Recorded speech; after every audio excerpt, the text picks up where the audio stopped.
All right, everyone, we're going to go ahead and get started. Welcome to part 2 of the Build Your Brand email marketing series. If you're joining us after attending the first webinar just 2 weeks ago, welcome back. If you're new to the Build Your Brand series, please feel free to contact either Marilyn or myself from Marketing Communications for more information from the first webinar. And good news, if you haven't been able to attend both webinars, you will have the chance to attend the crash course on June 27th, and that's going to cover all of the main points from both of the webinars. So details on that registration to come, just in case you haven't been able to make one or the other. So just a little bit about Marketing Communication Services. My name is Jess Larkin, and I am the Marketing Communications Specialist at Cornerstone. My information and Marilyn Schultz are right there on the screen, so if you'd like to get in contact with us, we can help you flesh out ideas for refreshing your brand. So feel free to call us or email us. Just a little bit of quick housekeeping. Be sure to also check out the Individual Corner with Jeff Beglin every Wednesday morning at 9:30. The next webinar for that will cover Washington National products, updates, sales techniques, how to cross-sell to clients, and FAQs. So be sure to check that out. If you're on the employee benefits side, there's an exclusive 60% discount for Cornerstone agents only on the HR 360 platform. And this deal ends at the end of June, so you have to act quickly. More details on that deal are to come later, so be sure to look out for that. All right, I'm now going to turn over the presentation to our friend Hank Hoffmeyer from iContact, who's going to be discussing valuable information about email marketing that you can start implementing today. So Hank, I'm going to go ahead and get you set up here. Great, thank you, Jess. It's a pleasure to be here. Thank you to everyone for joining me. And I'm just going to set up my screen here. All right, I'm going to give that a second just to show up, and then you'll see my information, correct spelling of my name, and some of my social media handles. Feel free to engage with me. If you're going to connect with me on LinkedIn, please just mention that you attended today's webinar and you'd like to connect with me, because I pretty much do not accept generic invites. But today what I'd like to do is talk to you about email marketing. This is more of a 201 rather than 101, which is something we did a few weeks ago. All right, so when it comes to, hold on one second, I'm just got to get this going in the right fashion here.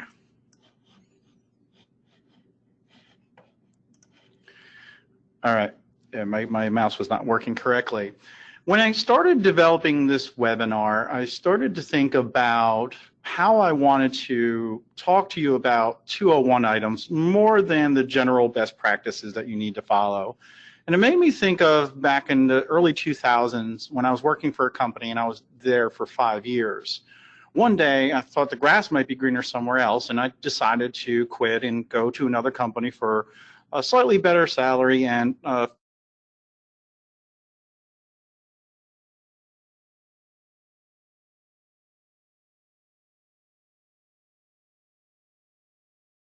all right, sorry about that. I was muted for a second there.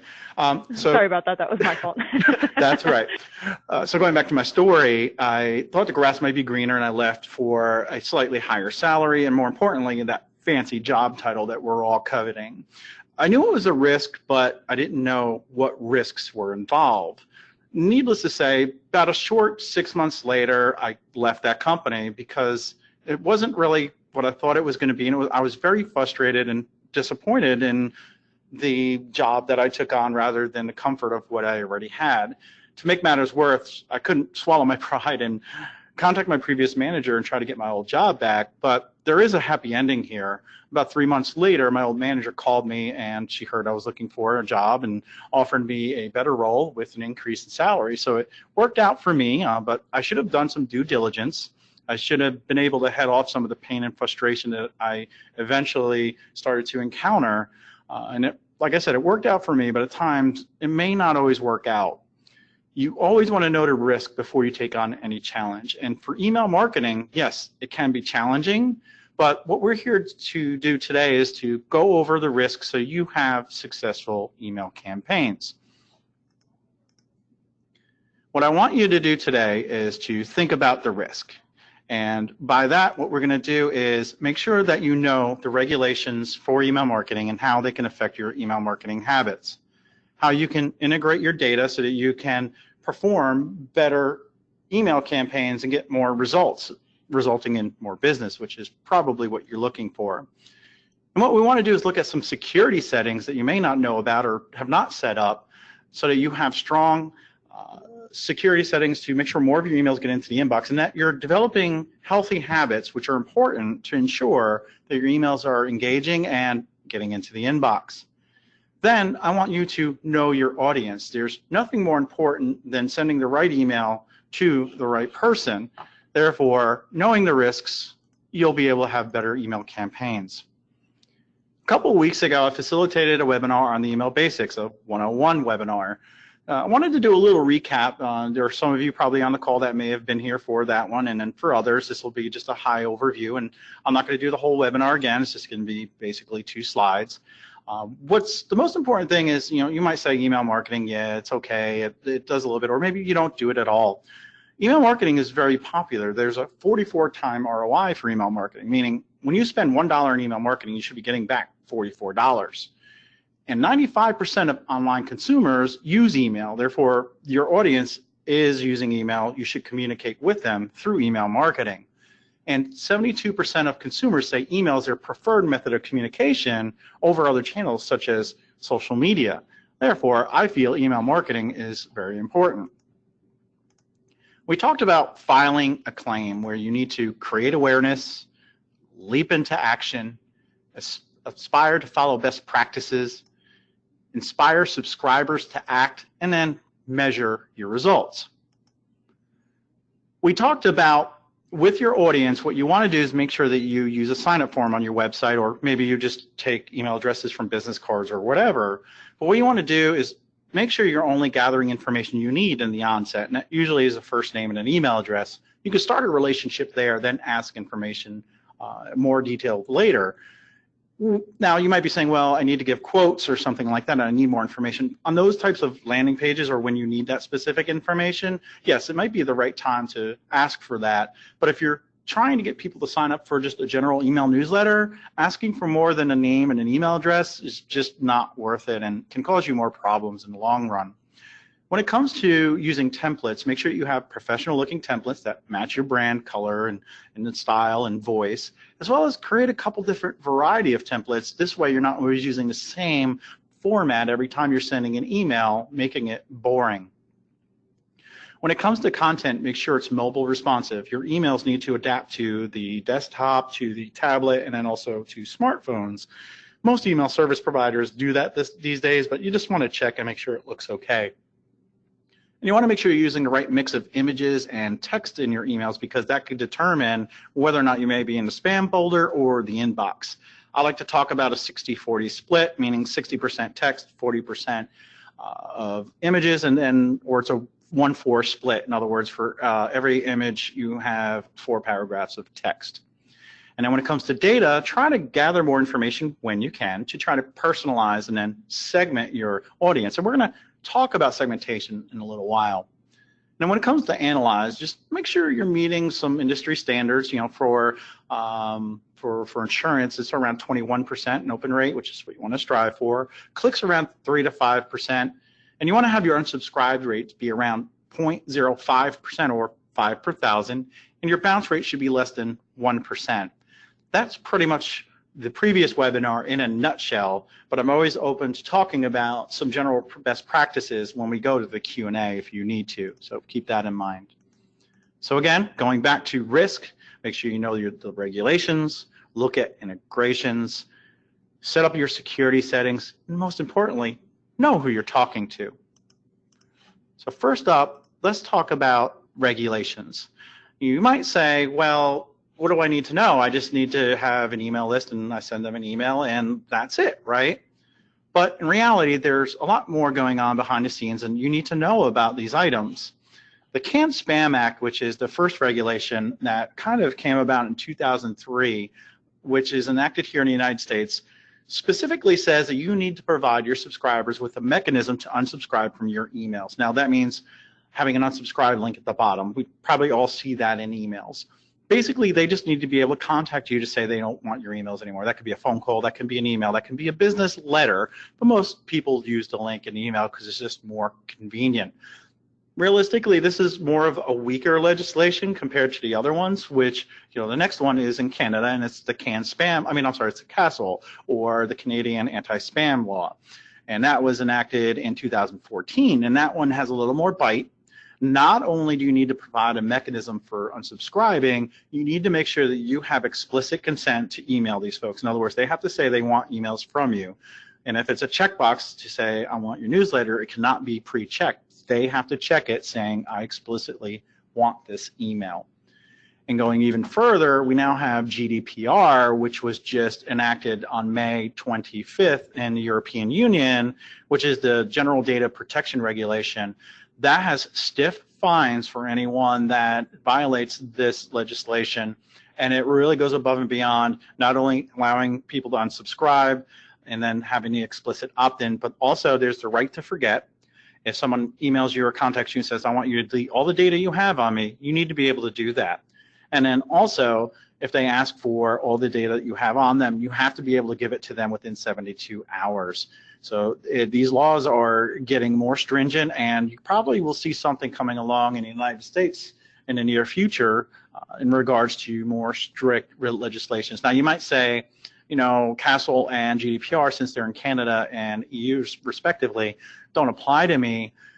Keep in mind that if somebody comes to your website and signs up for your newsletter, and you send them a newsletter and they live in the EU or they're an EU citizen, you need to adhere to the GDPR legislation, or same thing with Canada. And these days with email addresses just like a Gmail, you don't know where they live. Therefore, you're best to make sure you take a look at these legislations and adhere to them. There are specialists available here at iContact. We have a lot of folks that are very knowledgeable in the subjects, and we'd be happy to talk to you about them. So Hank, going into a little bit more detail, spam is one of those words that's thrown around a lot with email marketing. Just basically for creating their emails, what kind of trigger objects should they avoid to make sure that there's no spam in any one email? What kind of steps can they take to ensure that a normal email that they're sending out does not contain spam? Right. We're going to talk about the technical items in a few moments, and that's something that you can do. And then also some just best practices when it comes to things you do after you send the email. But prior to sending an email, what you want to do is you want to be able to check for the text-to-image ratio, which I mentioned, because a long time ago, to get around filtering, looking for certain keywords that are spam, like make money fast, etc., spammers used to start putting them into images or have them be text on images, which are not readable by a computer. Therefore, if you have an email that's almost all images or is one big image, it's probably more than likely going to be flagged as spam. And also, like I said, be careful with the keywords you're using, and then make sure your subject line doesn't have multiple exclamation points. It doesn't have a lot of capitalization. Now, you can use that stuff sparingly. We went over that in the Email 101 deck, but those are some basic things. And then also iContact and numerous other providers will probably provide you with something called a spam check. In other words, we're going to check your email, check the content, check your text to image ratio, and give you a score and let you know, hey, this will probably be delivered to the inbox, or hey, you might want to take a look at this because the spam score is kind of high. Got it. Thanks, Hank. All right. I don't know where everybody is, but if you're on the East Coast, you probably already had lunch, and maybe now you're ready for some dessert or something. But I want to talk about some do's or don'ts, and the healthy things and the unhealthy things to do when you're talking about email marketing. One of the first things is you should send emails to people that opt into your emails. By that I mean only send emails to people that want your emails. Don't buy an email list. Again, don't buy an email list. I have numerous people talk to me about, hey, I just bought this great list for $1,000 and I want to send to it. There is so many pitfalls waiting for you if you use those types of lists. Now, you might say, hey, I'm going to get a few customers out of this, therefore it's worth it, but the risks far outweigh the benefits. In other words, there could be spam traps in there. These are recycled email addresses that email service providers use to catch people sending to, say, purchase lists or people that don't maintain their lists properly, and then you can be put on a blacklist, meaning your emails will not even get to the recipient server to be marked as spam. They'll just get dropped on the floor. Also, a lot of times the email addresses or numerous email addresses in that list you bought would be invalid. In other words, that bounce rate is going to be very high, and that dings you as a sender as well and can get you in trouble with your email service provider. Make sure you provide an easy way for your subscribers to opt out. If they don't want to be on your email, make sure to get them out. They can always come back later. A lot of marketers are always afraid to get rid of subscribers off their email list because they're going to buy from me at some point. There are so many well-known brands that got in trouble for that, and they did not clean their list because they thought it was more brand recognition than anything. But we'll talk about it in a few minutes. It's actually worse than it is, a good thing to do. And what you want to do is do the right things, not only by meeting the regulations. You want to have the right content, you want to have valuable content, and you want to have the regulations met as far as unsubscribes and making sure that you provide people a way to opt out. It's going to improve your email deliverability along with meeting the guidelines and not receiving any hefty fines. Don't send too many emails is another don't send too many emails. In other words, don't send me 3 emails a week when 1 per month might suffice. Find out how many emails your subscribers typically want to receive and go with that. Basically, treat others how you want to be treated. Let's talk about integrations. For the most part, I have a feeling most of you guys use CRM or something to maintain the clients or the prospects you work with. Salesforce is very popular. Zoho CRM is another, Sugar CRM, or maybe you're just using Excel. It could be anything that you're using to curate your subscribers, clients, or it could be a homegrown system. In other words, something you built or something a third party built. There are ways to integrate that into your email marketing platform. In other words, if you add somebody to Salesforce, you can then port them over to iContact and start emailing them. And then what you can do is the same thing from iContact. If somebody's brought in through a sign-up form, you can send them over to your CRM. And you might even be able to synchronize some message data as well, like opens, clicks, and all that.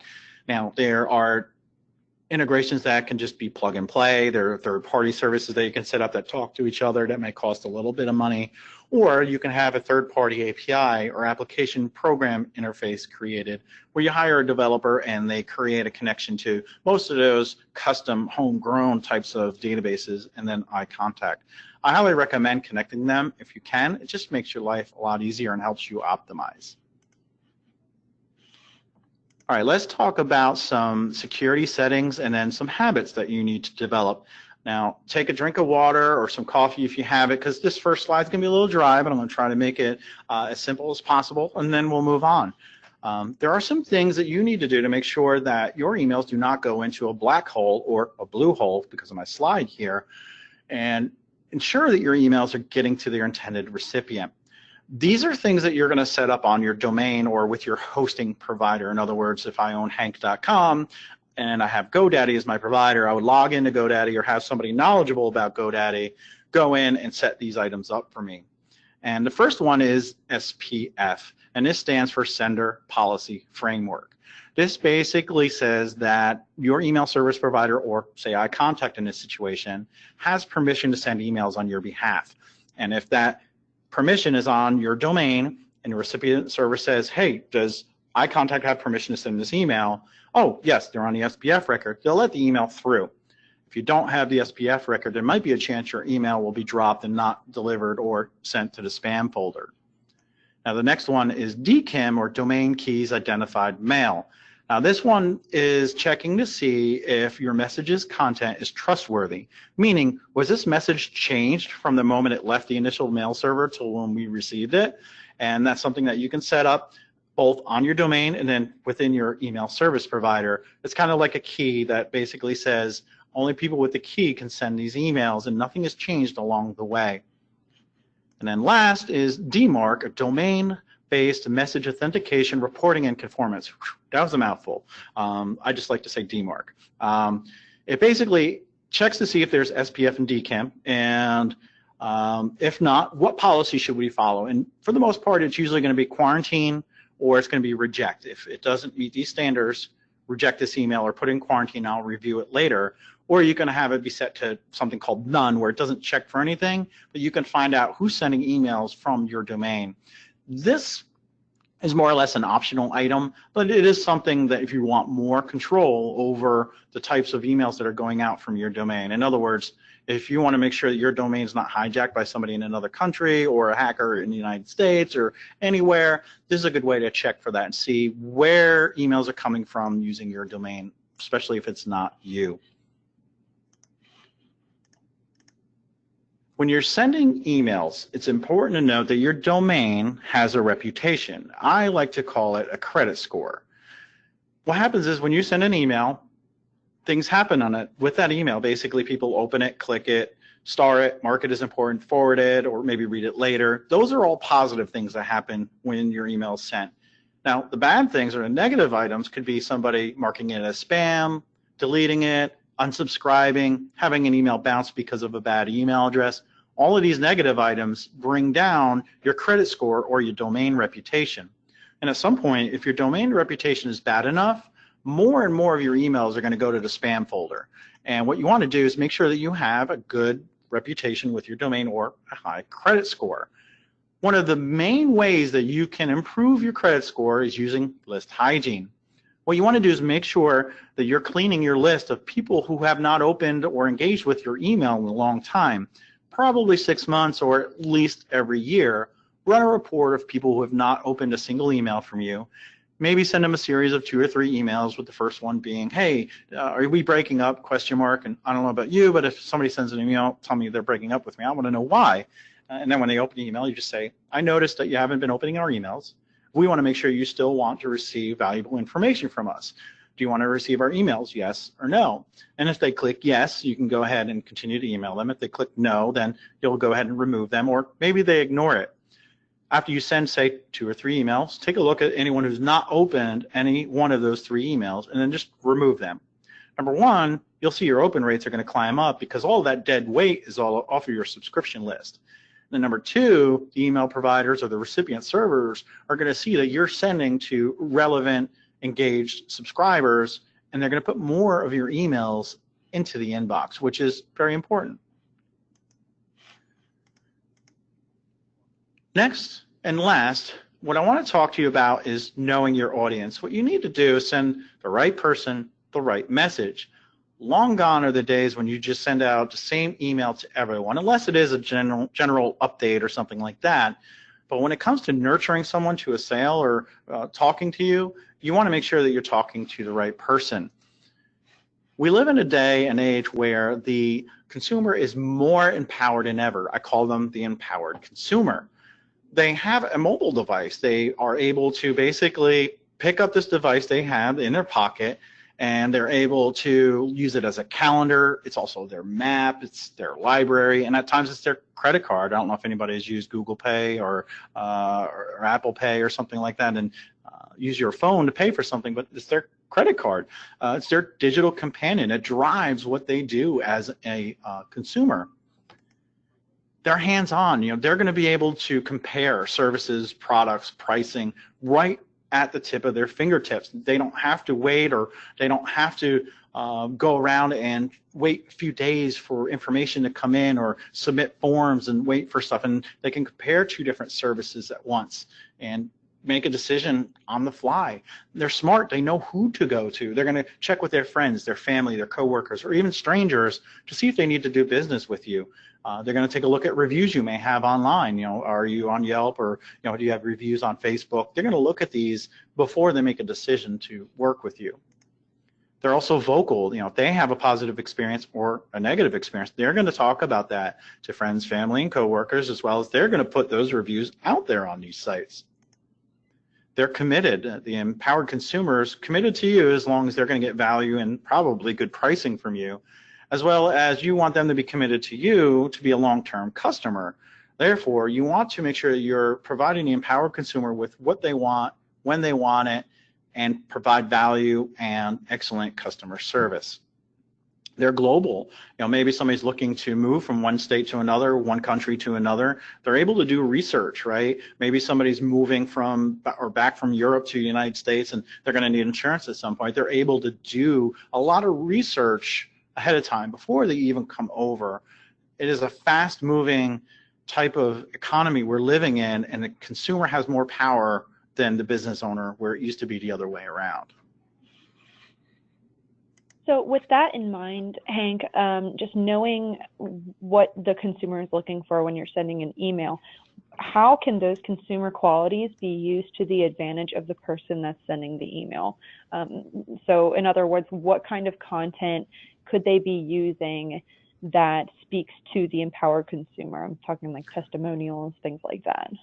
Right, you definitely want to include testimonials, reviews, social media channels in your email so that they can find you in different places without having to do a little more research or go to your website and then go back to your social media channels. You want to make sure you're providing value in every email. You know, in other words, don't just send out a sales email every week or every month. What you want to do is provide information around how can your services or your products help me as a consumer. I know with like State Farm, they're always sending out emails about, you know, how I can maintain my vehicle, how I can keep my home safe, and things like that. Just make sure that you're giving people what they want and don't make them wanting for more, and don't give them inferior content is probably the most important items.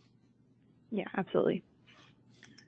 When it comes to taking data and looking at the empowered consumer, segmentation is probably one of the most powerful things you can do. Segmentation is basically a filtered view of your email subscriber lists. Let's say you have a main list with everyone that's subscribed to your emails. And what you might want to do is segment out anyone that lives in specific states. I'm in North Carolina, so maybe I want to segment out people that live in North Carolina. So that would be a filtered view of my main list, which is my segmentation. According to the DMA, marketers have found a 760% increase in email revenue from segmented campaigns. Sorry about the misformatting there. So what I want to do is talk to you about the pillars of segmentation. Now, to me, I feel that there are 4 important types of segmentation that you can use. The first one is geographic. The next one's demographic. The third one's psychographics, and then behavioral. And what we'll do is we'll jump into each one in a little bit of detail. The first one is geographic, right? So that's going to be what country they live in, what city they live in, what's the density of the area they live in, or more. Like, what tells you about the area they live in, and why is that important? In other words, maybe you're sending out information and you're also including events that happen in a certain area just to help them out, or maybe it's a fundraising opportunity that you're involved in and you want them to know, and it's in a certain city. So you can segment out people that live in that city and send them a specific email. The next one is demographic. So you're looking at the age, gender, income, and then education and occupation of folks that you have. And if you can use that information to send a particular email, it'd be to your best advantage. And then we have psychographics, and this will be lifestyle, the values, their concerns. If you can get information about what personality they have, or maybe their attitudes towards certain things that are going on in the world or with certain products or services. And then I like to talk about activity, interest, and opinions. If you can engage folks with psychographics, that's going to help you build a better relationship. One of the last things I want to talk about is building a persona. A persona is developing an audience, or what you feel your audience looks like. Now, you may have just 2 or you may have 4. It really just depends on your business. For today's example, what I'd like to do is talk to you about Sally. Sally's a female. She's 65 to 70. She likes gardening and she cooks at home, and she lives in a rural area. And that's Sally, and that's some of the information that we know about Sally. And let's just say she's a customer of mine, and that's what I know about her. And then we have Sam. Sam's another customer of mine. He's a male, 40 to 50 years old. He likes golf. He eats out often and lives in a metropolitan area.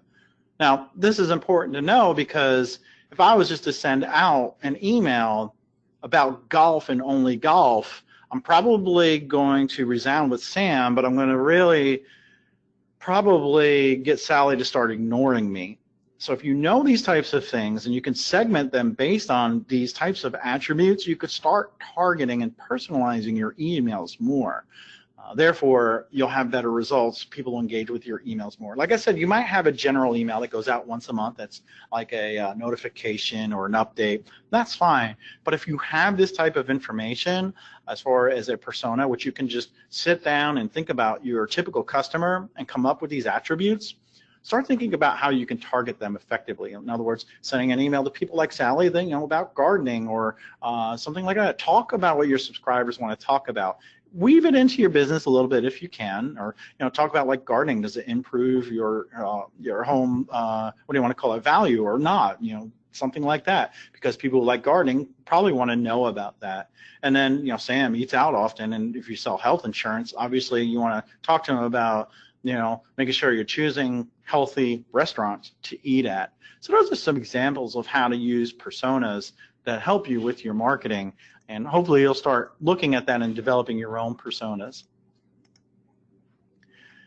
So I took a risk, and it did not work out back in the 2000s. But I reassessed, and it worked out for the best for me.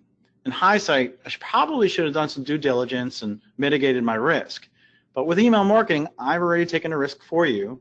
I've been with iContact for 8 years, and I'm still learning, and I think I know a lot, but there's always things that are going to be changing with email marketing. And you just need to stay in the know with what's going on, follow best practices, and probably what you can do is work with an email service provider that's going to help you along the way. Companies like iContact have consultants available, or even just a success manager that's going to help you answer specific questions you have to make your email marketing more successful. Let's talk about the risk again. Make sure you know the regulations, how they can affect your campaigns. Integrate your data where you can so that you're cross-promoting yourself or cross-sharing your information so that you can effectively market people and spend less time exporting data and importing it from one platform to another. Know those security settings that you should set up, and develop those healthy habits that are going to help you resound with your audience more.